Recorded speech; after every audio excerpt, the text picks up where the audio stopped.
Number 7, hold on. Hold on का मतलब होता है रुको। होल्ड ऑन अ सेकेंड, एक सेकेंड के लिए रुको। I will be right back, मैं यहाँ पर आऊंगा। अब look forward to. Look forward to का मतलब होता है इंतजार करना। I am looking forward to the weekend, मतलब कि मैं वीकेंड का इंतजार कर रहा हूँ। तो अब रन आउट ऑफ, ठीक है। रन आउट ऑफ का मतलब होता है समाप्त होना। तो we have run out of milk, मतलब कोई चीज अगर खत्म हो गई है तो हम कहेंगे रन आउट। दोस्तों, क्या आप भी एडवांस लेवल के इंग्लिश बोलना चाहते हैं या फिर एक फ्लुएंट इंग्लिश स्पीकर बनना चाहते हैं? तो दोस्तों, आज के इस वीडियो को पूरा देखिए, क्योंकि आज हम लेने वाले हैं 25 फ्रेजल वर्ब्स। फ्रेजल वर्ब्स क्या होते हैं? फ्रेजल वर्ब्स वर्ब और प्रेपोजिशन का कॉम्बिनेशन होता है, जो एक स्मार्ट इंग्लिश बोलने के लिए हमें बहुत ज्यादा हेल्प करता है। इनके वर्ड्स अलग होते हैं, इनके मीनिंग अलग होते हैं, और अक्सर हम यहीं पर गलतियां करते हैं और हमारी इंग्लिश बेसिक रह जाती है। तो चलिए एडवांस लेवल सीखते हैं और आज के इस वीडियो को शुरू करते हैं।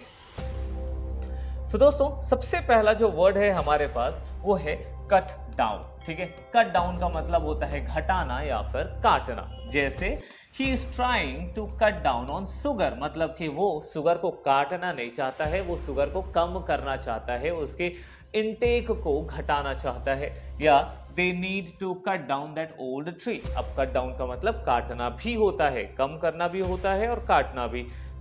वो उस पुराने पेड़ को काट के गिराना चाहते हैं, ठीक है। तो दो अलग अलग मीनिंग है और इसीलिए फ्रेजल वर्ब स्पेशल होते हैं, इनके मीनिंग्स वेरी करते हैं। नाउ ड्रॉप बाय का मतलब होता है मुलाकात करना। I might drop by your house later, मैं तुम्हारे घर में मुलाकात कर सकता हूँ। कब? बाद में, माइट बी, ठीक है। She decided to drop by his office unannounced, ठीक है। She decided to drop by his office, वो अपने ऑफिस से। अब यहाँ पर एक मुलाकात करना हो गया। दूसरा इसका क्या है? छोड़ने का मतलब हो रहा है, ठीक है। तो वो ड्रॉप बाय का मतलब अपने काम को डिसकंटिन्यू या छोड़ना चाहती है, ठीक। तो she decided to drop by his office unannounced, बिना बताए वो अपने काम को छोड़ने का फैसला उसने किया है। Okay, now moving to the next. यह है फिल आउट। अब फिल आउट, फिल का मतलब हम सभी को पता है भरना होता है। तो फिल आउट देखते हैं क्या मीनिंग होता है। Please fill out this form, कृपया इस फॉर्म को भर दीजिए। तो अब प्लीज फिल दिस फॉर्म की जगह please fill out this form, ये एडवांस लेवल की इंग्लिश साउंड करती है। Now he filled out an application for the job, वो उसने जॉब के लिए एप्लीकेशन भर दिया है। तो बस फिल के लिए जगह आप क्या यूज करोगे? Fill out. Now get away, get away का मतलब होता है बच के निकलना। द थीफ गॉट अवे, और आप सभी को पता है ना ये क्या है? ये वर्ब है। अब वर्ब का अलग अलग टेंस के हिसाब से, जैसे यहाँ पे वर्ब सेकंड फॉर्म में यूज हुआ है, अलग अलग टेंस के हिसाब से अलग अलग फॉर्म्स यूज होते हैं। तो आप बिल्कुल वैसा ही करिए। The thief got away with the robbery, मतलब कि जो थीफ थे वो रॉबरी करके बच निकले। They want to get away for a while and relax, ये इस जगह से निकल करके थोड़ा सा रिलैक्स करना चाहते हैं, मतलब इस सिचुएशन से बच के निकलना चाहते हैं और रिलैक्स करना चाहते हैं। Now the next one is given. Given का मतलब होता है हार मान लेना। क्या कर लेना? हार मान लेना।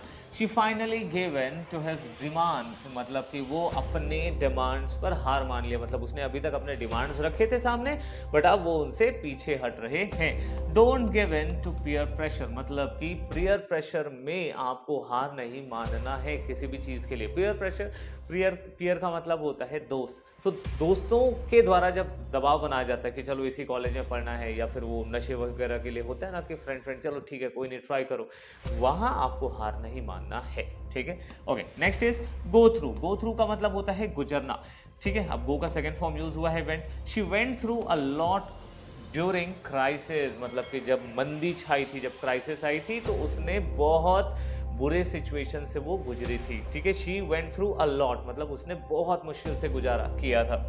Let's go through the document one more time.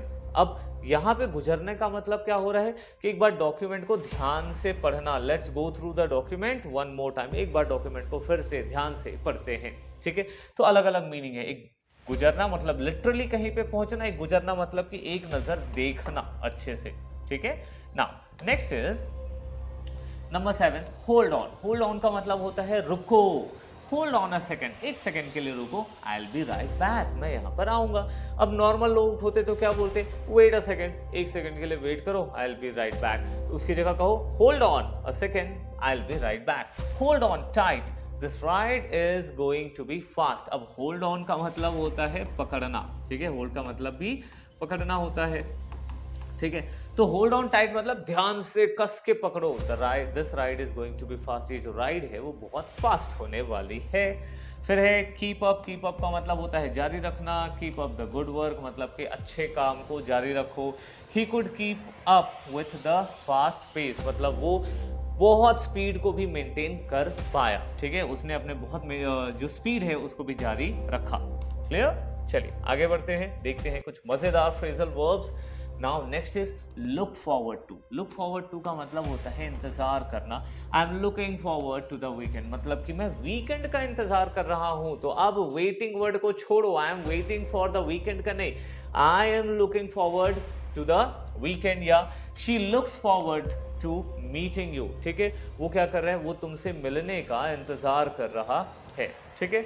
Now next is make out. Make out का मतलब होता है क्या, समझाना, समझना या कस करना, ठीक है। I couldn't make out what he was saying, मैं समझ ही नहीं पाया कि वो क्या कह रहा था। They were making out in the park, वो लोग पार्क में ही किस कर रहे थे। सो किस करने को या फिर समझना, दोनों के लिए वर्ड यूज होता है मेक आउट। तो ध्यान रखेंगे दोनों को अलग अलग जगह पे ध्यान से यूज करेंगे, ठीक है। Now next is pass out. Okay, pass out का मतलब होता है क्या, बेहोश होना। He passed out from the heat मतलब कि वो हीट से बेहोश हो गया। देखो अलग अलग मीनिंग मैं लेकर आता हूँ आपके लिए हर दिन ऐसे ही इंपॉर्टेंट वाले वर्ड्स, ठीक है। He passed out from the heat मतलब हीट की वजह से वो बेहोश हो गया। The teacher will pass out the test paper मतलब टीचर जो है वो टेस्ट पेपर को पास आउट कर लेगा। अब एक जो है अलग मीनिंग है, एक लिटरल मीनिंग है, ठीक है। अब टीचर थोड़ी बेहोश हो जाएगा टेस्ट पेपर को देख करके, वो क्या करेगा, उसको पास आउट कर लेगा, ठीक है। और यहाँ पे फर्स्ट सेंटेंस में उसका अलग मीनिंग है। Now next is put up with. Put up with का मतलब होता है सहन करना। तो she has to put up with a lot of noise from the neighbours मतलब क्या होता है, बर्दाश्त करना, सहन करना। तो she has to put up with lot of noise. मैं स्कूल का छोड़ के आया हूँ 4 बार, क्या है ना, आज ही शूट हो पाता है, उसके बाद मिलता नहीं है, इसीलिए जी। Okay, now let's continue from here. 11th one is pass out. Pass out का मतलब होता है बेहोश होना, ठीक है। तो he passed out from the heat मतलब कि हीट की वजह से वो बेहोश हो गया। लेकिन यहां देखो इसका अलग ही मीनिंग है। The teacher will pass out the test मतलब कि जो टीचर है वो टेस्ट पेपर्स को क्या करेंगे, पास आउट करेंगे, बताएंगे, ठीक है। फिर put up with. Put up with का मतलब होता है सहन करना या बर्दाश्त करना, ठीक है। She has to put up with a lot of noise from the neighbours, ठीक है। She has to put up with a lot of noise from the neighbours मतलब कि पड़ोसियों से जितना हल्ला गुल्ला आ रहा था ना उसको उसने झेला। फिर I can't put up with his behaviour anymore मतलब कि मैं उसके बिहेवियर को बिल्कुल भी, एनीमोर का मतलब बिल्कुल भी नहीं झेल सकता हूं, ठीक है। तो पुट अप विथ का मतलब होता है सहन करना। दोस्तों मैं चाहता हूं कि आप इनकी लिस्ट बनाएं और इनको अच्छे से रिवाइज करें। Now moving to the next that is run out of, ठीक है। रन आउट ऑफ का मतलब होता है समाप्त होना। So we have run out of milk मतलब कोई चीज अगर खत्म हो गई है तो हम कहेंगे run out of. We have run out of milk या they ran out of time before finishing the test मतलब कि टेस्ट खत्म करने से पहले उनका समय समाप्त हो चुका था। तो रन आउट ऑफ का मतलब समाप्त होना। शो अप का मतलब होता है आना। He showed up late to the meeting, ठीक है, वो मीटिंग पर लेट से आई। अरे यार नॉर्मल बेसिक इंग्लिश बोलने वाले क्या वर्ड यूज करते हैं यहाँ पर, यहाँ करते कम, ठीक है। सो शो अप का मतलब होता है आना। So he showed up late to the meeting. Now next is she always shows up when you need her. जब भी जरूरत होती है ना तो वो हमेशा लेट से पहुंचती है, ठीक है।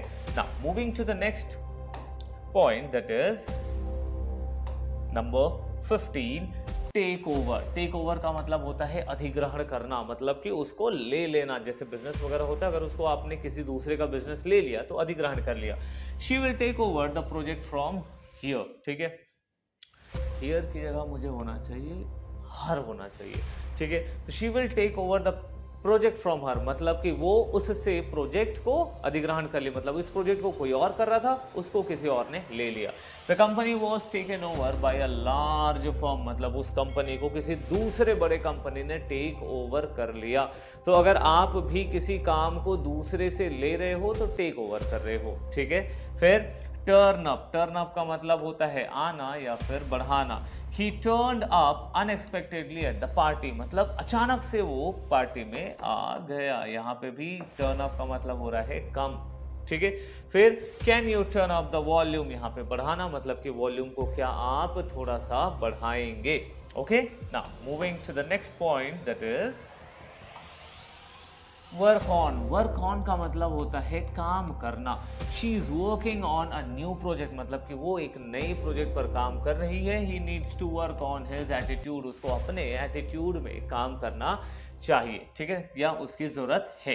ब्रेकअप, ब्रेकअप करना हम सबको पता है। They decided to break up after 5 years together, 5 साल साथ में बिताने के बाद उन लोगों ने फैसला किया है कि अब ब्रेकअप करेंगे, ठीक है। The meeting broke up around noon, मतलब मीटिंग खत्म हुआ, यहाँ पर क्या है, खत्म होना, ठीक है। ब्रेकअप करना मतलब खत्म होना।